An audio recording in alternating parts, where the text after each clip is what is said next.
Assalamualaikum warahmatullahi wabarakatuh. Di video kali ini kita akan membahas sebuah kisah inspiratif tentang perjalanan seorang pecinta ikan koi yang memulai dari nol hingga sukses besar. Bagaimana perjuangan mereka melewati kegagalan dan akhirnya menghasilkan ratusan juta rupiah dari ikan kecil yang indah ini.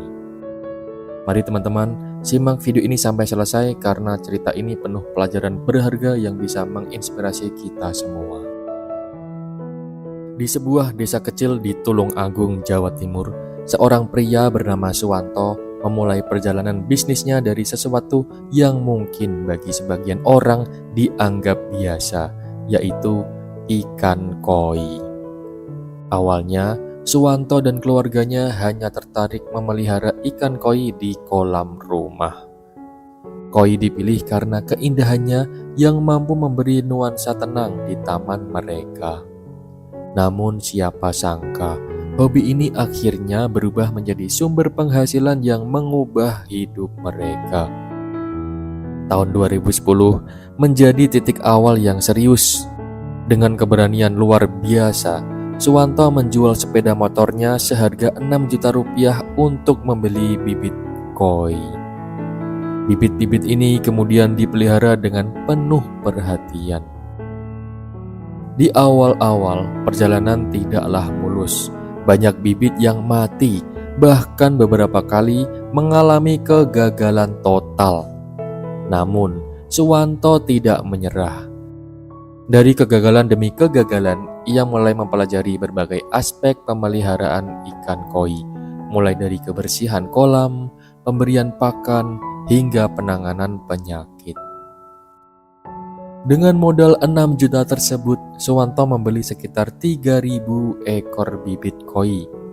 Ia kemudian membagi ikan-ikan itu ke dalam 3 kolam untuk memudahkan perawatan.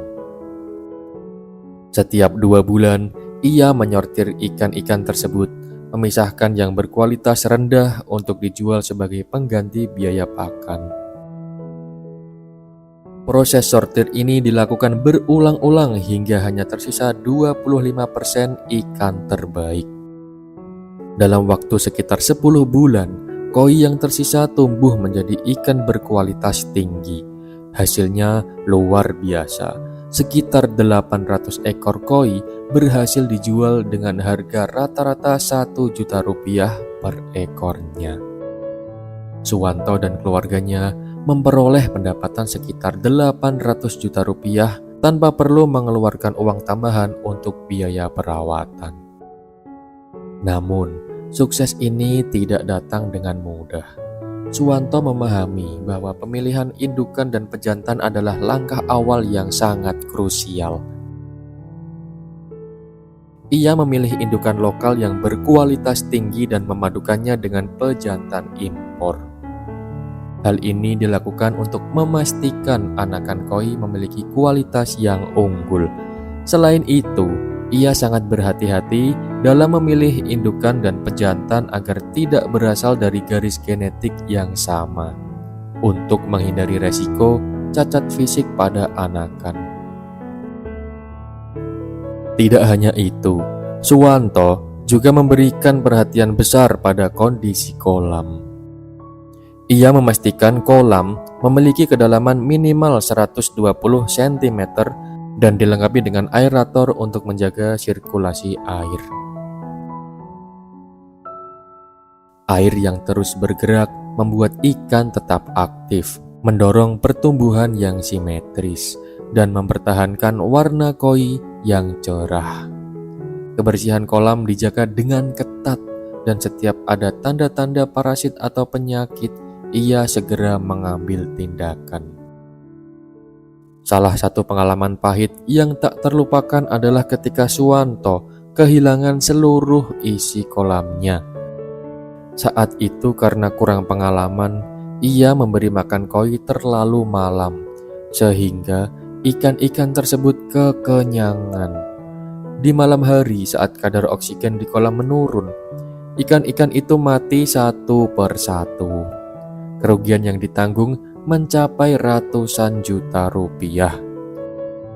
Namun, dari kejadian ini, Suwanto belajar banyak tentang manajemen pakan. Kini, ia tidak pernah memberi makan koi setelah pukul 3 sore dan jumlah pakan malam selalu lebih sedikit dibanding pagi hari. Kesabaran dan ketekunan Suwanto akhirnya membuahkan hasil. Selain sukses secara finansial, ia juga mulai dikenal di kalangan pecinta ikan koi. Ia aktif mengikuti berbagai kontes ikan koi, mulai dari tingkat lokal hingga nasional. Jenis-jenis ikan koi seperti kohaku, sankei, dan showa menjadi andalannya.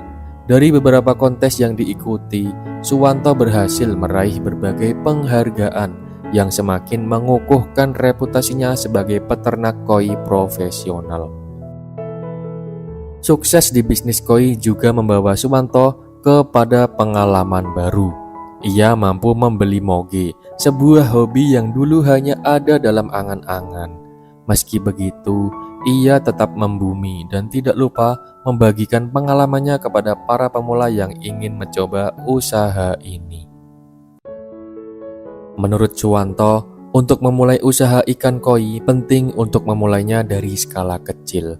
Ia menyarankan untuk membeli bibit koi dari kantongan yang harganya terjangkau, kemudian mempelajari cara perawatan dasar. Selain itu, memiliki usaha sampingan sangat disarankan karena panen ikan koi biasanya membutuhkan waktu 1 hingga 3 bulan. Yang terpenting, jangan pernah menyerah. Setiap kegagalan adalah peluang untuk belajar, dan dari sanalah kesuksesan akan lahir. Kisah Suwanto mengajarkan bahwa kesuksesan tidak datang secara instan. Dibutuhkan kerja keras, kesabaran, dan yang paling penting, cinta terhadap apa yang dilakukan. Dari sebuah desa kecil di Tulungagung, kini nama Suwanto dikenal sebagai salah satu peternak ikan koi terbaik di Indonesia. Nah teman-teman semuanya, itulah kisah inspiratif dari Bapak Suwanto, seorang pecinta ikan koi yang berhasil mengubah hobi menjadi bisnis besar. Dari cerita ini, kita belajar bahwa kesuksesan memerlukan perjuangan dan kesabaran. Jadi, jika kalian sedang merintis usaha, jangan mudah menyerah ya.